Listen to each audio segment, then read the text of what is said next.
3.1운동을 이끄신 민족 대표 33인. 네네. 그렇죠. 맞아요. 근데 이분들 중에 절반 이상이 기독교인이었다면서요. 맞아요. 그때 뭐 기독교 인구가 많아서가 아니라 네네. 그때 아마 제 기억으로는 그때 복음화율이 뭐 1%, 1.5% 이럴 때거든요. 네. 그런데도 33인 중에 절반 이상이 우리 저 기독교인이었다는 것은 정말 이 하나님 사랑이 나라 사랑으로 이어지는 거거든요. 예. 몸소 보여주신 분들이에요. 그렇죠, 네네. 그렇죠. 자, 그런데 여기에 우리가 33인은 잘 알잖아요. 그렇죠. 한 분을 더 추가해야 돼. 자, 이분이 누굽니까? 바로 네. 한 선교사님이 계신데 네. 34번째 민족 대표라고 해도 과언이 아니세요. 네네. 푸른 눈의 독립운동가 스코필드 선교사님이 계십니다. 우리나라 말로는 석호필 선교사님입니다. 네, 저희 알고 있어요. 그죠? 스코필 선교사님. 근데 네. 이분이 3.1운동 당시에 사진을 다 찍어서 전 해외. 세계 네. 언론에 알리신 분이에요. 맞아요. 예. 자, 그래서 이 귀한 분 오늘 말씀을 좀 나눌까 하는데 네. 이분하고 스코필드 선교사님하고 아주 어렸을 때부터 그분한테 배우고 닦은 분이 한 분 계세요. 네. 여러분이 정말 잘 아시는 분이거든요. 네. 자, 그분 조금 이따 소개를 하고 먼저 준비된 영상으로 인사를 드립니다.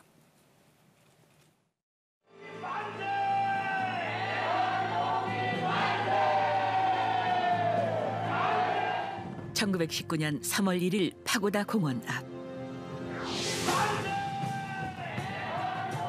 대한독립 만세를 외치며 사람들이 황급히 몰려나온다.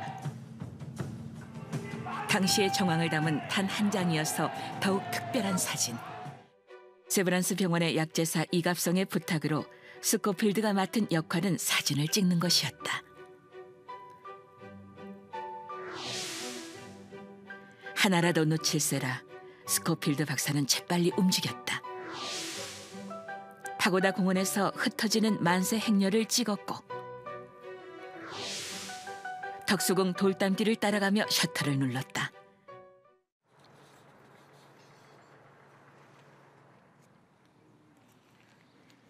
우리나라를 보호하고 지킨 분들이 안치되어 있는 국립서울현충원.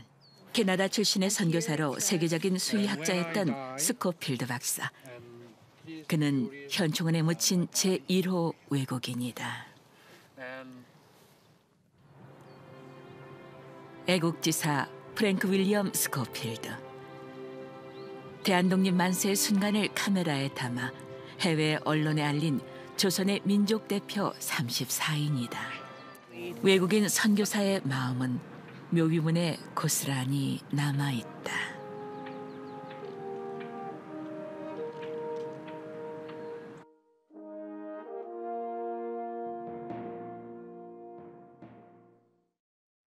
예. 네.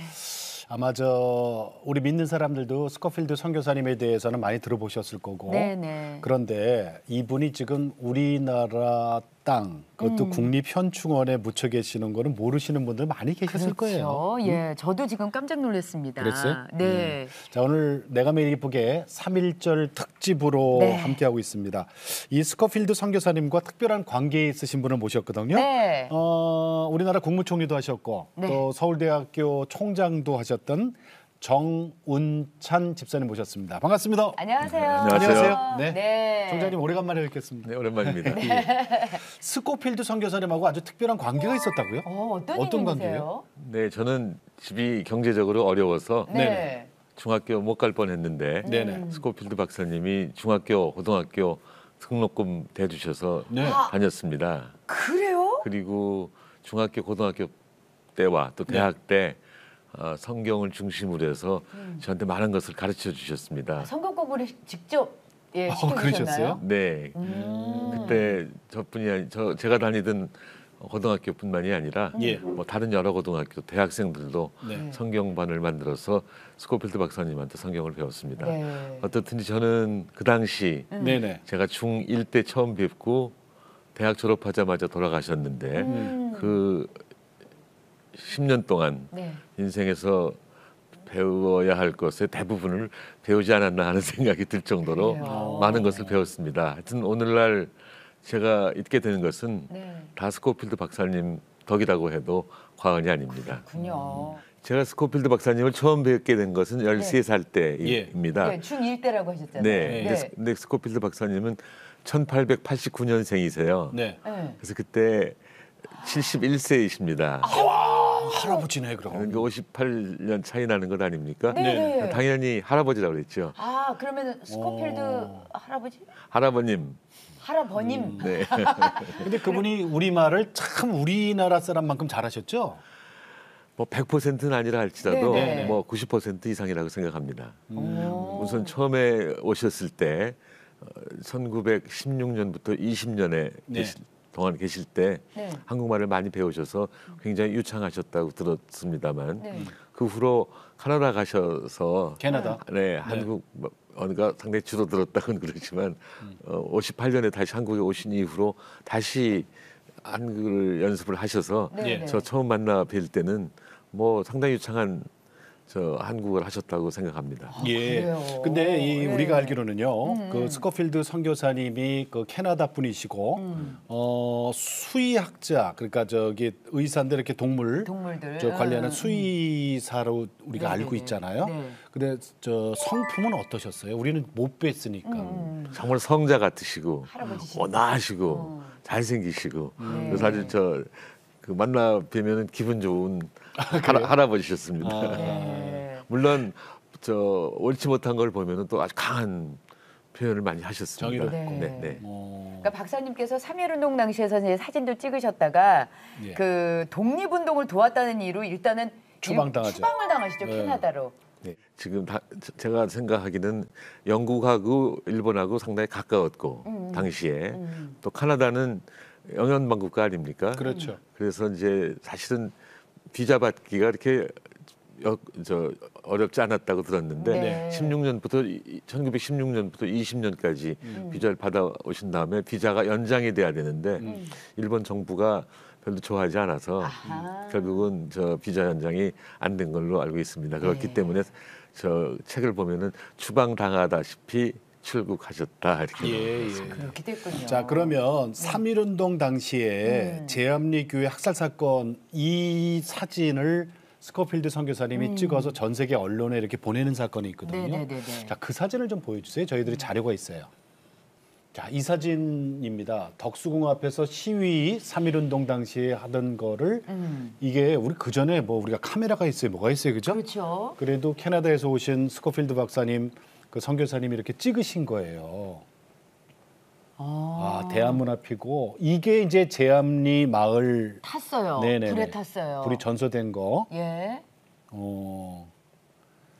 그러니까 이런 걸 찍었다라고 그러고 해외 언론에 알렸다는 것은 사실은 총장님 생명의 위협을 무릅쓰고 이거 한 거 아닐까요? 그렇습니다. 스코필드 박사님은 3월 1일 네. 전후에서 그 네네. 네네. 시민들의 네. 한 거를 막 찍어서 세상에 알리기도 했지만 네. 화성시, 제암리, 수촌리, 고주리 사람들이 특히 그 독립만세를 열심히 불렀답니다. 예. 그러던 중에 그 마을 사람의 어떤 분이 일본 순사를 한테 폭행을 하고 결국은 순사가 죽게 됐던 모양이에요. 네네. 그러니까 이제 일본 정부에서 보복을 하려고 네네. 세계 마을을 갖다가 사람을 죽이고 불을 태우고 굉장히 만행을 했다는 소식을 접하신 후에 소아마비를 갖고 계신데도 예. 자전거를 하나 빌려서 네. 경부선을 타고 수원에서 내려서 경찰들의 눈을 피해서 수천리, 제암리, 고주리를 다 현장.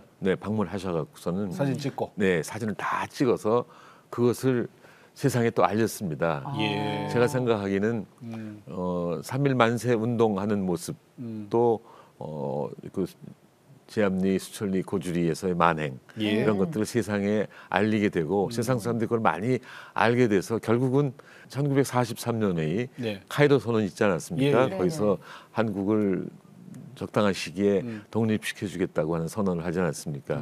그 선언에 직간접적으로 스코필드 박사님이 찍으신 예. 3.1 만세 운동의 모습과 또 화성시의 일제히 만행의 모습을 알려주신 것이 영향을 많이 미치지 않았나 생각합니다. 그 스코필드 선교사님이 우리 한국을 얼마나 사랑하셨냐면 그러니까 어떻게 보면 한국인보다 한국을 더 사랑하신 그러니까. 분이라는 얘기를 아니 들었거든요. 오죽하면 이름도 한국말로 바꾸잖아요. 여기 있잖아요. 예. 스코필. 예.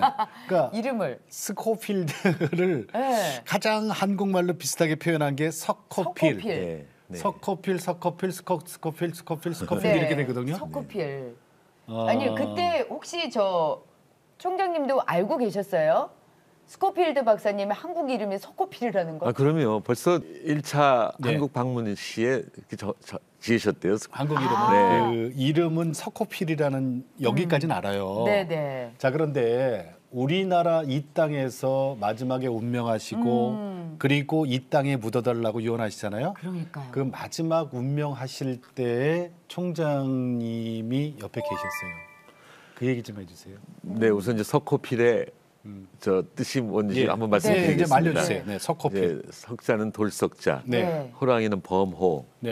필은 도울필입니다. 그래서 오. 저 석은 굳은 의지를 표시하고 네. 돌석이니까 호랑이는 범 무서운 것이고 네. 필은 남 돕는 것 아니겠습니까? 네. 그러니까 굳은 의지를 가진 사람이고 좀 무서운 사람이지만 남들을 즐거이 돕는다. 그래서 뜻이 있어요. 그 이름 참 잘 줬다고 만족해 하셨다고 말씀을 드렸습니다. 그래요. 네, 근데 마지막 운명하실 때는 어디서 운명하셨어요? 네, 저 국립의료원 별관에서 돌아가셨습니다. 저는 사실 운명하실 때는 없었고 그 네. 며칠 전에 아, 가서 예. 저 병문안을 드렸죠. 그랬더니 제 손을 꽉 잡으시면서 예. 운찬 정의롭게 살아야 됩니다. 이런 말씀을 하셨는데 그때 돌아가시기 며칠 전인데도 상당한 힘이 있으셨던 걸로 기억을 하고 있습니다. 외국인으로서는 첫 항일 주사인 스코필드 박사가 1970년 4월 10일 81세를 기록 우리나라에서 세상을 떠났습니다. 3.1운동 34인의 유일한 외국인으로 제2의 조국 한국의 뜻을 묻겠다는 고 스코필드 박사는 그때 마지막 책 한 권, 구두 한 켤레까지 네. 주위 분들에게 다 나눠주고 가셨대요. 아유, 그리고 그러셨구나. 재산을 아유. 모두 보육원과 YMCA에 헌납하시고 네. 빈몸으로 떠나셨다고 그러셨어요. 합니다. 예. 제가 들고 있는 게 이게 이제 아주 오래된 저 성경 중에서도 신약 전서예요. 야, 이게 이제 얼마나 오래된 거냐면 네네. 이게 아주 귀한 거라 제가 좀 이렇게 자 이게 한쪽은 영어, 한쪽은 이제 우리말이에요. 네네. 잘 보이실지 모르겠는데 이거 누가 갖고 계셨던 거예요? 아니 총장님이 갖고 오셨다니까요 아, 오늘. 총장님이 보시던 네, 성경이에요. 제가 저 스코필드 박사님 성경반 학생 중에 하나였었는데 네네네. 그때 저게 교재였었습니다. 이 책 갖고 공부하셨어요? 네네. 책이 근데 많다 그러면 보니까. 성경을 가르칠 때 그 스코필드 할아버지의 모습은 어땠어요? 근데 우선 출석을 잘해야 돼요. 네.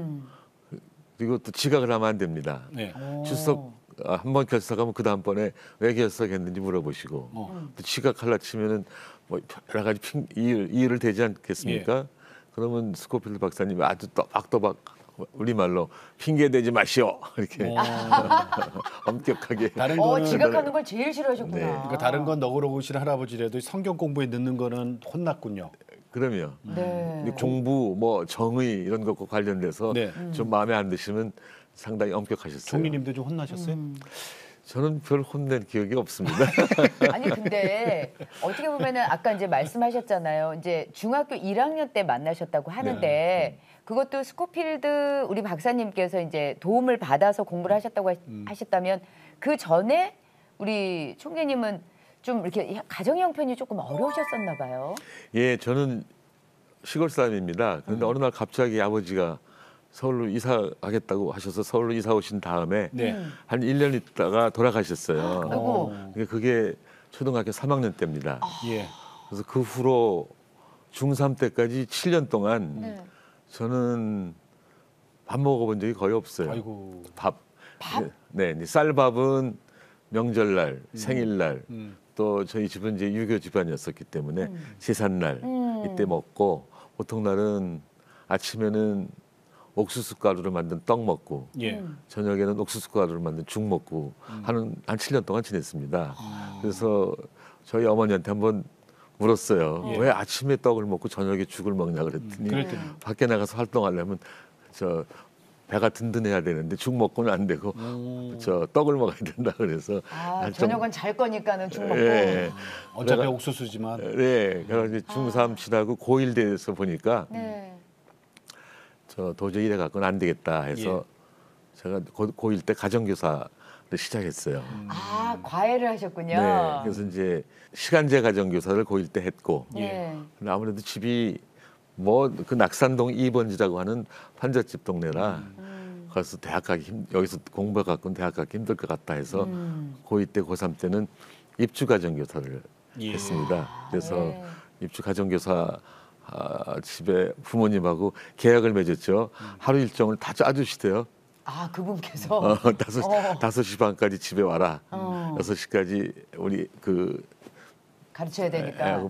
캐치볼하고 야구 거기도 야구를 좋아했어요. 아. 그리고 그다음에 6시부터 6시 반까지는 같이 목욕하고 7시까지 밥 먹고 7시 반까지 공부하고. TV 뉴스 보고 9시 반까지 가르치고 11시까지는 자야 되니까 제가 공부할 시간이 없는 거예요. 그렇죠. 별로. 그래서 하루에 뭐 제 공부를 1시간 반 내지 2시간 했을까. 집이 가난해서 중학교 갈 형편도 못 됐다. 그런데 스코필드 선교사님 만나서 장학금으로 이제 그분이 보내줘서 중고등학교를 다녔다 그랬거든요. 그러니까 중고등학교 갔으니까 대학도 간 거잖아요. 그렇죠. 그러면 스코필드 선교사님은 처음에 어떻게 만나셨어요? 그러게요. 제 친구가 경상도에서 온 친구예요. 경상도 말로 운창하니 어느 중학교 끼고 예. 그래서 머문머문 하다가 나는 학교 못 가고 취직할 건데 그랬더니 뭐 집에 가서 말을 했나 봐요. 자기 집에. 부모님께. 예. 근데 그 아버님이 서울대학교 수의과대학 교수셨어요. 그분도 수의과 대학. 네. 네네네. 근데 그 다음날 아침에 그 제 친구 이병헌의 부모님이 저희 집에 오시더니 네. 너 공부 잘하려면서 중학교 가야지. 경기중학교 붙으면 등록금 내줄 테니까 지금부터 공부해. 입시 준비하래 이렇게 경상도 말로 하셔서 예. 예. 무슨 뜻인지 잘 못 알아들었지만 네네. 열심히 해갖고서 중학교 붙었더니 예. 스코필드 박사님을 소개해 주셨어요.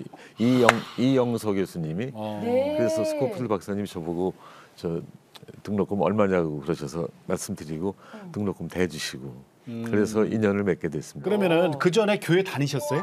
스코필드 아니요. 선교사님 만나기 전에? 저희 집은 아주 전통적인 유교 아까 집입니다. 제사 지낼 그래서 때 저희 그랬는데. 어머니가 예. 네. 그렇게 저 옥수수 가루로 매일 저 식사를 하면서도 네. 제사는 1년에 10번 지냈어요. 가난해도. 네. 정말로 열심히. 아까 제가 말씀드리지 않았습니까? 제사만 없었어도- 명절날, 생일날, 제삿날은 쌀밥 먹었다고? 아니 그럼 제사만 없었어도 쌀밥 먹을 수 있었던 거 아니에요? 우선 아버지 돌아가셨으니까 아버지, 네. 할아버지, 네. 할머니, 예. 증조 할아버지, 예. 증조 할머니, 예. 고조 할아버지, 예. 고조 할머니에다가 세 번을. 또 대가 끊긴 집안에 친척의 제사를 또 받아다가 하실 정도로 굉장히 어머니가. 네 아마 저희 할아버지 때 저희 집이 충청도에서 잘 살았나 봐요. 제사도 많고 일도 많아서 예. 저희 어머니가 집안을 지켜야 되겠다는 생각으로 저 제사를 열심히 모시지 않았나는 생각이 듭니다. 그러던 그러면- 집안의 이제 자손이니까 당연히 이제 그걸 따라갔잖아요. 그러다가 이제 스코필드 선교사님 만나면서 성경 공부하면서 그때부터 그러면 예수님 믿기 시작하신 거예요? 네, 저 등록금 대주신 다음에 한 일주일 있다가 저보고 교회 가냐 그래서 안 간다고 그랬더니 예.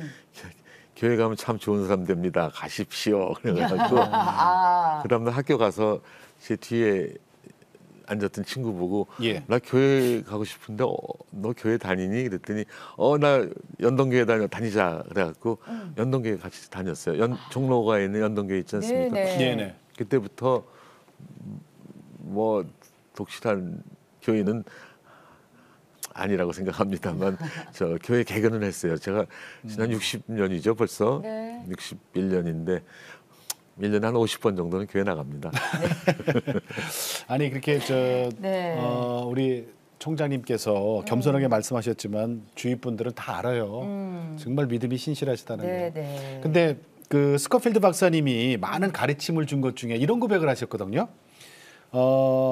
무슨 일을 당할 때 예수님이 이 자리에 계셨더라면 어떻게 하셨을까를 항상 생각하라. 이런 가르침 주셨다 그래요. 총장님, 요 부분을 좀 얘기해 주세요. 어려운 일을 당할 때, 네. 또 좋은 일을 당할 때 예수님은 어떻게 반응할 것인지를 네. 생각해서 언행을 하면은 좋은 사람이 된다, 좋은 기독교인이 된다 이런 말씀을 하셨는데 예. 사실은 그 후로는 스코필드 박사님한테 저 성경 배운 이후로는 예수님에다가 스코필드 박사님을 대입을 해갖고 예. 스코필드 박사님이 이럴 때 어떻게 말씀하셨을까? 스코필드 박사님은 이렇게 어떻게 행동하셨을까? 이렇게 생각하면서 우리 성자니까. 네, 언행을 하니까 네네. 뭐 제가 그동안에 잘못한 일도 굉장히 많지만 예. 그 잘못한 걸 갖다가 잘못하는 걸 줄여주시는 역할을 하시지 않았나 하는 생각을 합니다. 자, 아까 좀 잠깐 이렇게 보여드렸는데 예. 사실은 이 스코필드 박사님의 책에 우리 총장님이 나와 계세요. 그래? 등장을 해 계세요. 그래요? 지금 보시면 요 분이 이제 스코필드 박사님이신데 예, 예. 네. 아유, 정말 잘생기셨다. 잘생기셨어요. 아니 예. 무슨 배우처럼 생기셨어요. 네, 배우처럼 생기셨는데 여기를 넘겨 보시면 이제 한국 그때 아까 말씀드렸던 그 사진 찍었던 장면들 나오고 예. 자, 여기 학생들이 지금 여기 쫙 있죠. 이게 바로 그 성경 공부하던 그 멤버들이라면서요. 네, 경기고등학교 성경반 멤버였습니다. 네, 제가 네, 네. 고2 때 찍은 겁니다.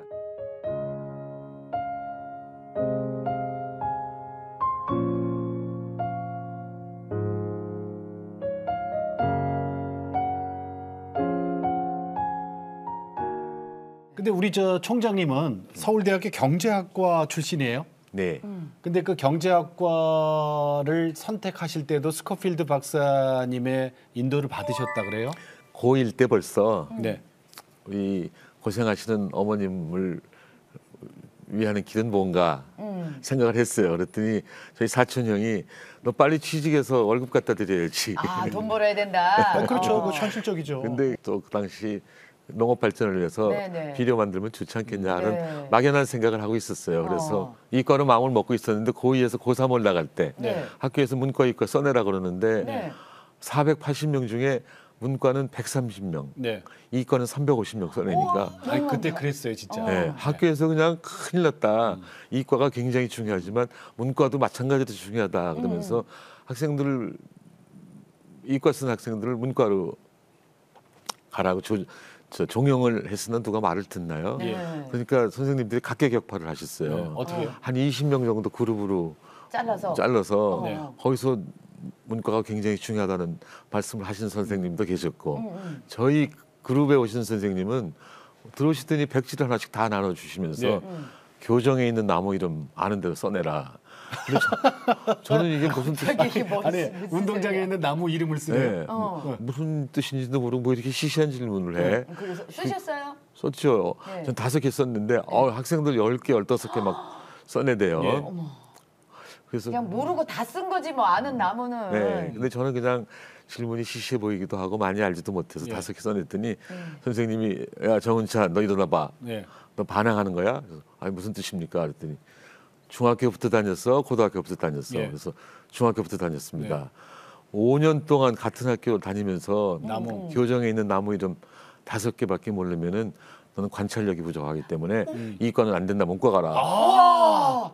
그런 의미예요? 네. 이야. 그래갖고 이제 어떻게 그 당시는 선생님 말씀이 하느님 말씀이었습니다. 그렇죠. 그렇죠. 그래서 문과 가기로 마음 먹고 집에 가서 저희 어머님한테 실망한 섞인 목소리로 예. 저 이과 못 갑니다. 문과 가야 됩니다. 그랬더니 참 잘됐다. 나도 사실은 너 문과 가서 네. 법대 나와갖고 판검사 변호사 되기를 원했어. 그 어르신들은 그게 최고죠. 네. 어. 그래서 또 제가 지금도 좀 어리버리한데 그땐 더 어리버리했거든요. 그래서 선생님이 문과 가라서 문과 가고 어머니가 또 법과 가라서 그런가 보다 했는데 선배를 만나갖고 네. 그 당시는 고등학교 선배들한테 다 존댓말 썼습니다. 예, 예. 저 근태형 저 법대 갈 겁니다. 그랬더니 너 법대 안 만든다 또 그러는 거예요. 그래서 왜 그러냐 했더니 판사가 되면은 칼날 같은 판결을 내려야 되는데 너 우유부단하잖아. 어리버리. 그다음에 검사하면 가끔 강압 수사를 해야 되는데 너 마음이 약하잖아. 변호사하면 그 클라이언트를 위해서 그렇죠. 가끔 흑을 백이라고 그러고 백을 흑이라고 그래야 되는데 선의의 거짓말. 너 거짓말 못하잖아. 그럼 어떻게 하면 좋습니까? 그랬더니 아니 스코필드 박사한테 물어보지 그래. 그 선배가 또 그렇게 말씀해 주세요. 그래서 스코필드 박사한테 가셨어요? 갔더니 가서 자초지종을 말씀을 드렸더니 네. 지금 나라가 제1차 경제개발 5개년 계획으로 예. 성장은 됐는데 분배가 악화되고 있다. 예. 분배가. 앞선 자본주의 국가에서는 예. 저 부자들이 가난한 사람들에 대한 배려가 상당히 많이 있는데 네. 어떻게 되는 건지 한국은 부자가 가난한 사람들에 대한 배려가 눈꼽만치도 없어서 참 안타깝다. 그분 보시기에 안타까웠구나. 네. 근데 이 악화된 분배는 앞으로 30년, 40년, 50년 계속될지도 모르니 예. 너는 각종 격차, 소득 격차를 비롯한 각종 격차를 줄일 수 있는 방안을 가르쳐주는 학과에 가서 공부를 하고 예. 졸업 후에는 각종 격차를 줄이는 노력을 하면서 살아라 이렇게 말씀하셔서 제가 예. 그러면 제가 경제과 갈까요? 했더니 경제과 좋지. 그래서 경제과 가게 됐습니다.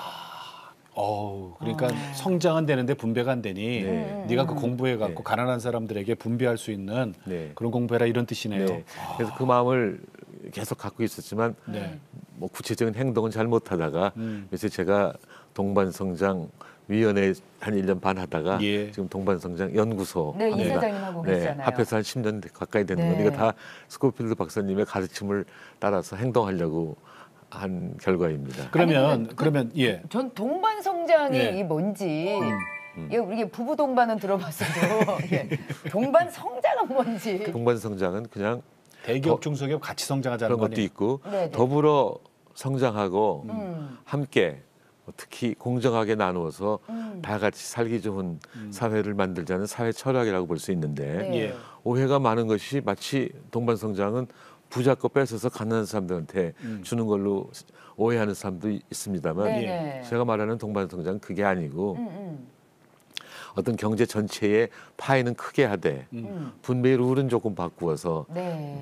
더 많은 사람들이 다 같이 살자 하는 것입니다. 네. 예를 들어서 이런 걸 한번 생각해 보세요. 한국의 GDP가 100이라고 한번 생각해 예. 보세요. 네.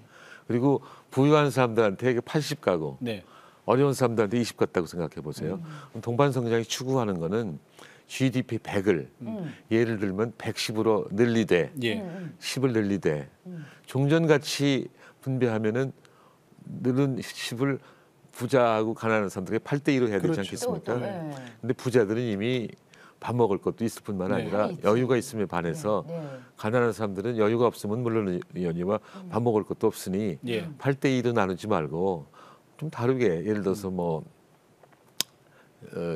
4대6 정도로 나누면은 부자는 이제 84를 얻게 되고 네, 사가 더 늘어나는 예, 거죠. 가난한 사람들은 26을 얻게 되니까 6을 더 얻게 되는 것 네, 아니겠습니까? 네, 근데 부자들의 하나하고 가난한 사람들의 하나 비교해 보면 가난한 사람들이 하나 더 갖는 것에 그 즐거움, 또 만족이 그죠. 그 부자들 것보다 훨씬 크지 않습니까? 네, 네, 그렇게 네. 되면은 더 많은 사람이 더 좋은 사회를 만드는 게 되지 않을까 하는 생각이 네. 들어서 한 것이고 지금 금방 저 대기업과 중소기업 간의 동반성장 말씀하셨는데 예. 그 시작은 화두가 대기업과 중소기업 간의 동반성장으로 시작됐지만 예. 사실은 그 적용 범위는 굉장히 넓습니다. 빈부 간, 네. 도농 간, 네. 지역 간, 네. 뭐 남녀 간, 네. 세대 간, 네. 남북한 간, 그러네. 국가 간 동반성장 네. 많지 않습니까? 그러네. 제가 서울대학 총장할 때 저 도입한 입시에서의 지역균형 선발제. 네네. 이건 지역 간 균형을 위해서 제가 도입한 제도입니다. 그러니까 시골 지방에 있는 아이들도 서울대학교 들어올 수 네. 있는 문을 여셨어요. 그게 어떻게 만들어진 거예요? 네, 제가 이제 각 지역에서 골고루 뽑아야지 예. 하는 안을 학장회의에 냈더니 그냥 다 반대해요. 우여곡절 끝에 전국의 고등학교 교장 선생님들이 예. 3명 이내로 학생을 추천하면은 그렇게 풀을 하나 만들 한 5,000명 될 거예요. 그 예. 중에서 한 1,000여 명 뽑고 한 2,000명 좀 안 되는 거는 일반 전형으로 뽑는 것이 지역균형 선발제도인데 인재를 골고루. 네, 대성공입니다. 어떻게 성공했냐면은 저 첫해 대학 들어서 첫 해는 지방 학생들이 좀 성적이 떨어지는데 둘째, 셋째 저 졸업하는 데까지 가면 성적이 더 좋아져서 결국은 지역균형 선발제는 성공했다고 저 평가를 받고 있는데 형평 차원에서 그랬다고들 그러는데 형평 차원에서도 그렇지만 예. 사실은 수월성 차원에서도 이게 좋습니다. 왜 그러냐면은 수월성 또는 뭐 창의성 이런 것들은 다양성이 굉장히 중요하다고 예. 하지 않습니까? 그렇죠. 전부 서울 학생들 또는 강남 학생들 있는 것보다 전국의 골고루 학생들을 뽑아 놓으면은 학교가 다양해지고 그렇죠. 더 창의성이 높아진다는 것이죠. 네. 이건 사실 제 창의적인 아이디어라기보다는 어디서 나오는 거예요? 미국의 저 인류 사립학교는 거의 다 그렇게 합니다. 동반 성장의 그 기본이 네. 스코필드 선교사님한테 배운 것도 있지만은 사실은 이게 기본이 루키에서 찾으셨어요. 그럼 맞습니다. 예, 그 네. 얘기 좀 해주세요. 루키 네, 사실은 저는 네. 스코필드 박사님은 우리들한테 구약은 별로 안 가르치시고 신약만 신약 가르쳐서 전 그래서 뭐 구약 39권, 신약 27권이라고 들었지만 구약은 한 번도 본 적이 없습니다. 그잖아요. 아까 보여드린 뉴 테스트먼트 이것도 신약이에요. 글쎄요, 신약만 네. 봤으니까. 네, 네. 그런데 이제 동반성장 아이디어를 세상에 내놓고 나서 네, 네. 구약에서는 누가 이런 말 한 사람 없나 하고 알아봤어요. 예. 아, 그러셨어요? 네, 그랬더니 누가 그 룻기를 봐라야. 그래서 룻기를 봤더니 2장 15절부터 한 뭐 17, 18, 17절, 예, 18절까지 네. 있는데 그거 한번 읽어드릴까요? 네네네. 네, 네. 굉장히 써오셨네 또. 제가 외우지는 못해요. 네. 네, 네, 네, 그냥 네. 기술하더라도 네네. 저 읽어주세요. 룻기 2장 15절부터 18절까지입니다. 여기는 17절까지만 예. 써왔습니다. 룻이 이삭을 주우러 일어날 때에 보아스가 자기 소년들에게 명령하여 이르되 그에게 다시 말해서 룻입니다. 그에게 곡식 단 사이에서 줍게 하고 책망하지 말며 또 그를 위하여 곡식 다발에서 조금씩 뽑아 버려서 예. 그에게 줍게 하고 꾸짖지 말라 하니라.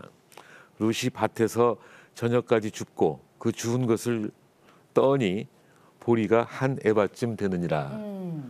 그것을 가지고 성읍에 들어가서 시어머니에게 그 주운 것을 보이고 그가 배불리 먹고 남긴 것을 내어 시어머니에게 드리매. 이게 예. 17절까지입니다. 네. 그래서 이게 동반성장 아이디어하고 뭐 비슷한 게 그러네요. 아닌가 들고 또 레위기에도 이런 포도밭 얘기가 나옵니다. 그렇죠. 포도 추수할 때 다 따지 얻지 말고 좀 네, 일부 네, 내서 남겨둬라. 행인들이라든지 동네 사람들이 좀 가져가게 하라. 이런 것이 동반성장 아이디어하고 맥을 같이 한다고 예. 볼 수 있습니다. 네, 네, 네. 구탱이 밭 추수하지 말고 구탱이 예, 맞아. 어려운 사람이 갖고 가고 이삭 줍지 말고 네. 나그네가 취하게 하고. 야, 정말 정말? 아니 이게 우리는요 이게 몰랐어 그죠? 그러니까 성경에 다 있는 얘기. 사실은 서울대 나오시는 분들은 막 공부하는 건 줄 알았더니 저희 뭐 서울대 안 가더라도 성경만 봐도 경제학 이론이 여기 성경에 다 있는 거예요. 다 있죠. 그러니까 저희가 충분히 더 현명해질 수가 있는. 그러니까 모든 지혜는 네. 성경 안에 하나님 말씀 안에 다 있더라니까. 그러니까요. 자 그런데 총장님 네. 얼마 전까지 네.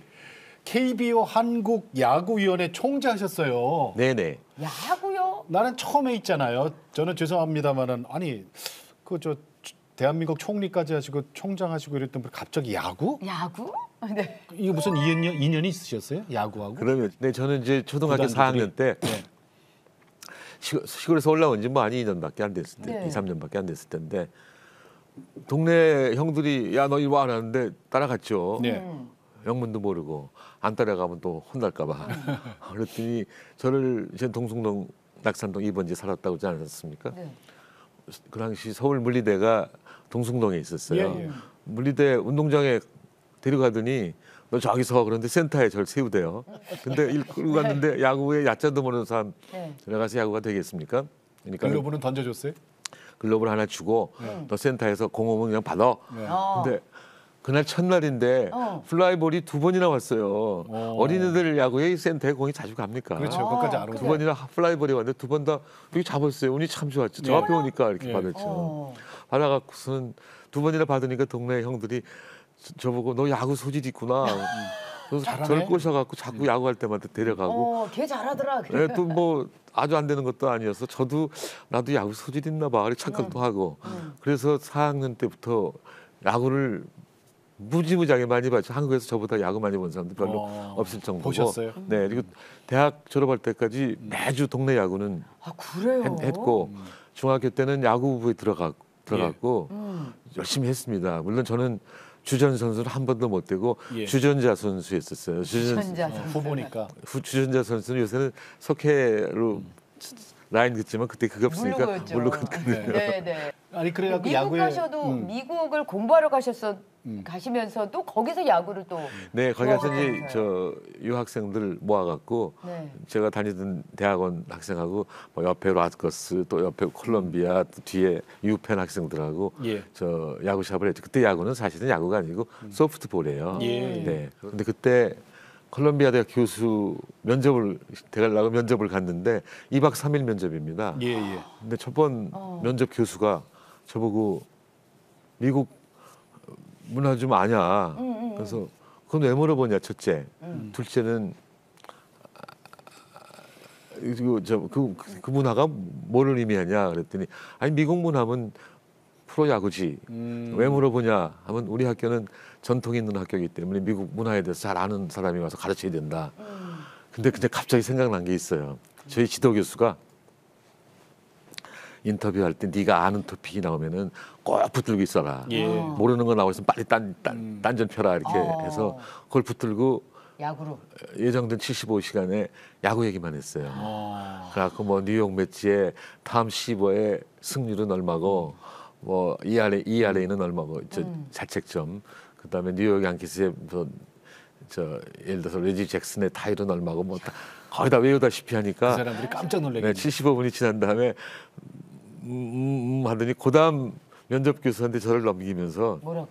뭐 프로야구 저렇게 아는 거 보니까 우리 미국 문화도 좀 알 것 같고 우리 학생들 예. 가르치기에 부족함이 많지 않은 것 같다 이렇게 얘기를 들어서 저는 야구 때문에 박사학위는 1년 늦었지만 네, 네. 저 바로 그 첫째 번 면접을 편하게 했기 때문에 그다음 면접도 편하게 야구 덕 좀 보셨네. 해서 야구 덕 좀 본 것 같습니다. 근데 메이저리그에서 시구도 하셨잖아요. 네, 그건 2번이나 했습니다. 와. 예. 이거 아무나 하는 거 아니에요. 메이저리그에서요. 1년에 한 10번밖에 안 해요. 어. 2012년에는 저 스코필드 박사 동상을 토론토에 저희들이 세웠거든요. 네, 네. 토론토 동물원이 세계에서 4번째로 큰 네. 동물원이 있는데 스코필드 박사가 아무래도 수의학 박사니까 네. 거기다 큰 동상을 세웠어요. 우리 정부의 도움도 받고 또 모금도 하고 해서 그 제막식이 제가 총장 때 시작한 거가 제막식이 정식 제막식이 12년에 이루어져서 그 제막식에 갔는데 거기 저 어딘가 토론토 블루제이스의 예비 사위가 예. 그 전에 한번 제가 얼굴 아는 사람인데 저보고 시구 안 하겠냐.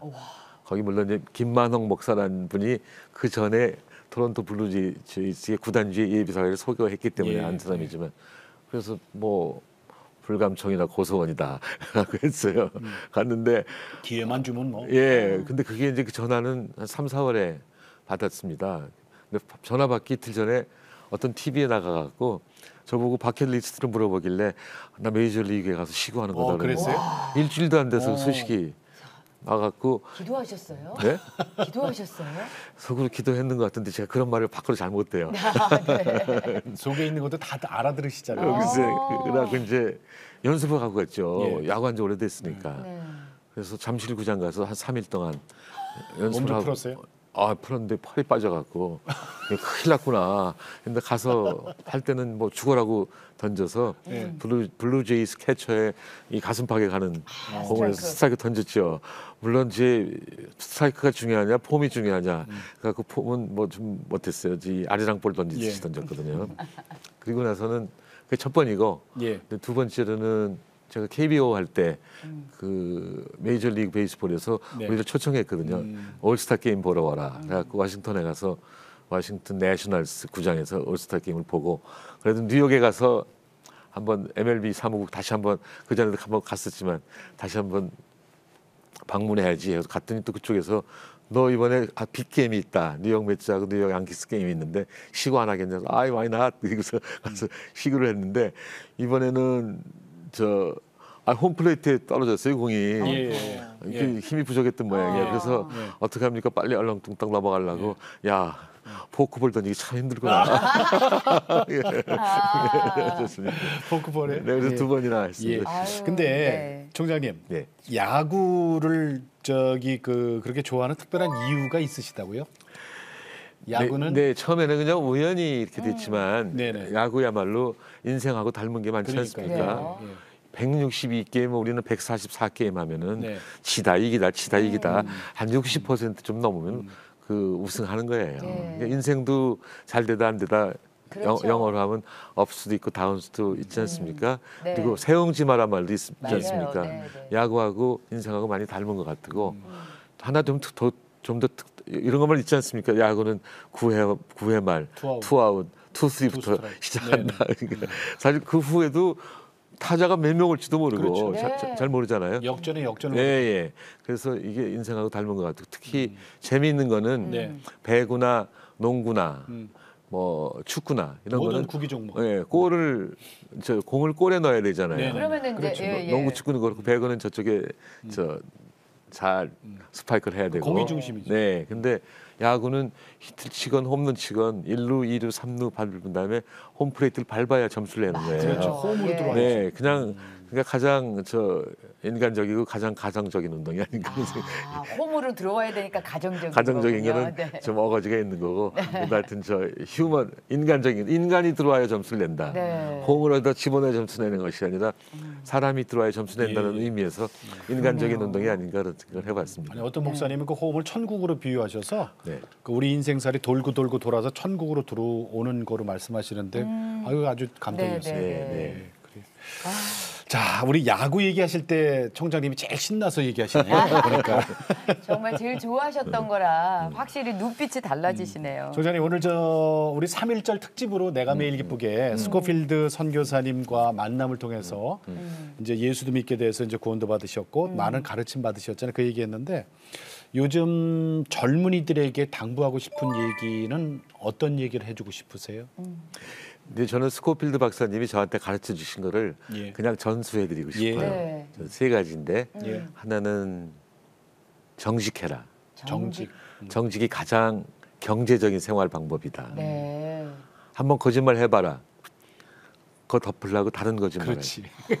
또 덮으려고 또 다른 거짓말. 네, 맞아요. 그래서 결국에는 거짓말을 굉장히 많이 해야 되고 괴롭다. 그게 어디 경제적인 생활 방법이냐? 이렇게 그 정직한 게 가장 경제적인 생활 방법이다 하셨고 두 번째는 이제 스코필드 박사의 그 희생 봉사 네. 또 박애 정신 이런 거하고 통하는 것이지만 어려운 사람, 특히 선한 어려운 사람한테는 예.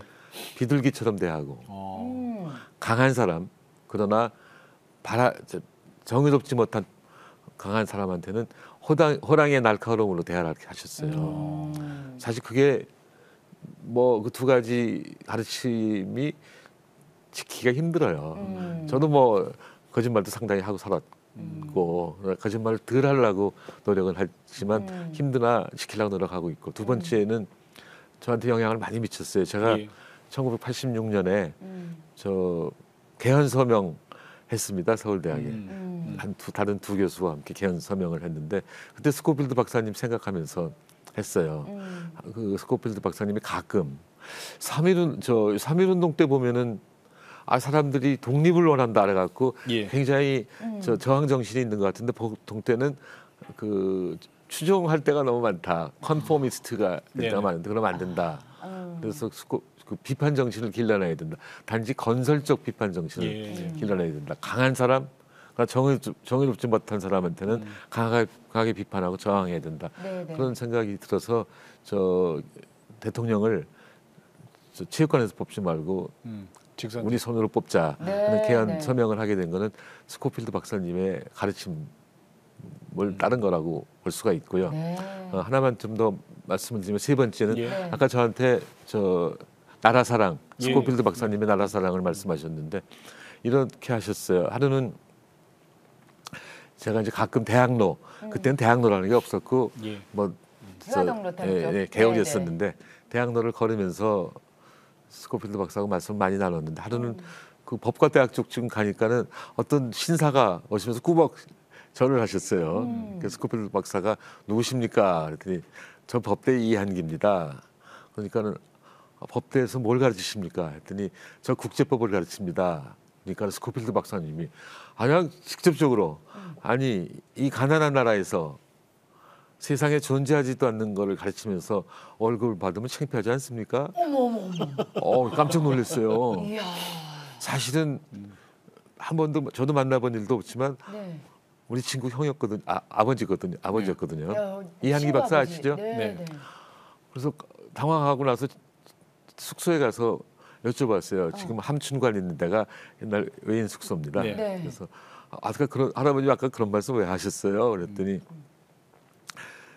국제법이 그 자체가 나쁜 건 아닌데 세상은 국제법으로 움직일 거라고 착각하는 사람들이 많다. 세상은 국력이 움직이는 것이지 국제법이 움직이는 것이 아니다. 예. 아유, 그러네. 당신이 제1차 대전도 받고 네. 제2차 대전도 받고 제2차 대전 후에 미소의 그 패권 경쟁도 받는데 세상을 움직이는 것은 국력이기 때문에 국력을 키워라. 키워야 된다. 국력을 키우지 않으면 우리가 언제 일본한테 또 언제 중국한테 먹히면 어떡하냐. 국력을 키워야 되고 그 말씀이 참 그래서 내가 너 보고 저 보고 보고 경제학과 가서 국력 신장에 그 매진하라. 국력 신장을 위한 공부에 매진하라 이렇게 예. 했던 거다 이런 말씀을 하셨어요. 아까 네.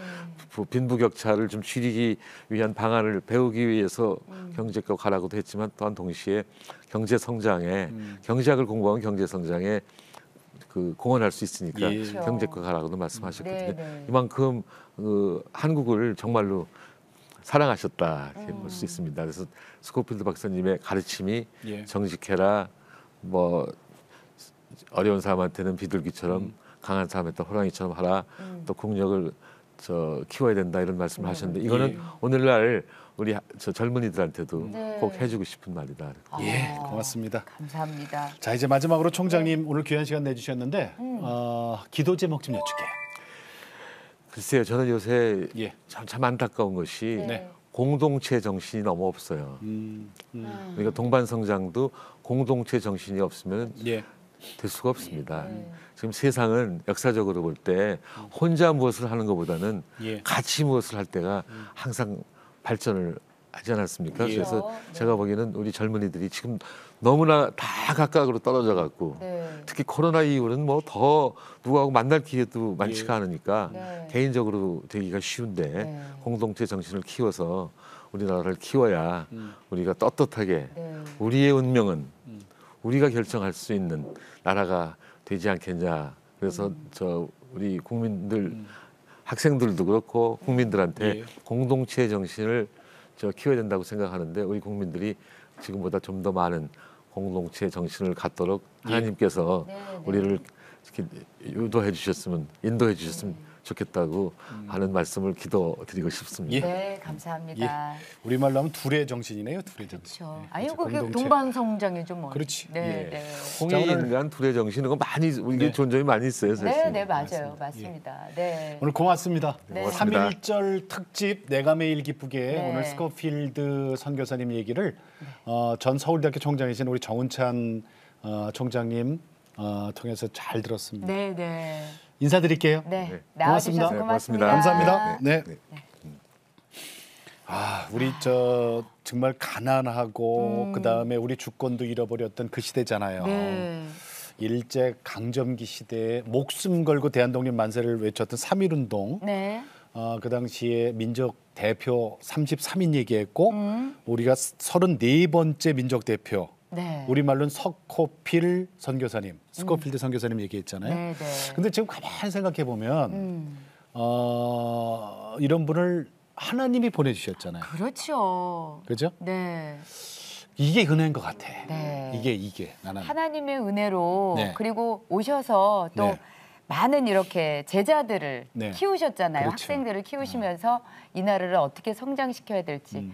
그래서 정말 어떻게 보면은 석학들께서 그 예. 성경 공부 안에서 그러니까. 예. 어. 정말 그 비둘기 같이 비둘기 같은 사람들은 보호하고 그렇지. 아끼고 존중하며 못된 놈들한테 호랑이처럼 막. 호랑이처럼 하라고 그 모습으로 정말 이 세계를 지금도 네. 그 말씀을 믿고 따른다면 저희가 변화시킬 수 있지 않을까 하는 근데 생각이 이제 듭니다. 역으로 우리나라가 하나님의 그래 은혜를 받고 이제는 또 선교사님들을 많이 그 전 세계에서 저 미국 다음으로 두 번째 파송하는 나라가 됐잖아요. 네, 네. 우리가 선교사님들에서 얼마나 기도하고 얼마나 후원하는지 우리 저 3.1절 기념으로 오늘은 그것 좀 생각해봤으면 네. 좋겠어요. 그분들을 위해서 기도하는 날 됐으면 좋겠습니다. 네, 네. 자, 오늘도 주님과 함께 CTS와 함께 평안하게 보내시고 저희는 다음 시간에 다시 뵙겠습니다. 안녕히 계십시오.